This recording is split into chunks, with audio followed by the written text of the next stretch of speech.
خوتي توصلنا وصلنا للطبيب دابا غنشوفوا ديك العائله هنا واقيلا قال لك المهم حنا غنشوفوها دابا. نتمنوا من الله، المهم انا غنقول لكم شنو كاين ونتمنوا من الله سبحانه وتعالى الله يشافي اخوتي.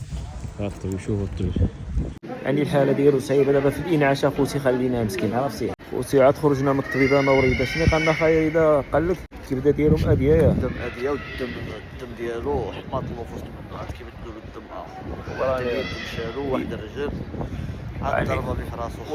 واحد اليد مسكين اخوتي قال لك حلوا له يقدروا يقطعوا واهلو ورجلو مره مشى مسكين مشى له تشللو فهمتي يعني. والضربه في راسو عنده ضربه صعيبه بزاف في الراس فهمت. دابا اخوتي ديالي اش غنقول لكم، نتمنوا من الله دابا كنتسناو عيد الطبيب اخوتي يعني شوف الحاله ديالو واش عاد تستاقر ولا. نتمنوا من الله سبحانه وتعالى الحاله ديالو تستاقر. دابا اللي غنطلبكم اخوتي دعوا معاه بالشفاء الله يرحمه. والله الا مشيت جبرت الوالدين ديالو مساكن يدراوش مساكن صابرين مسلمين امر قضاء الله والله العظيم مساكن يما مسكينه والله يعني الناس دراوش صراحه الله اخوتي اقسم بالله.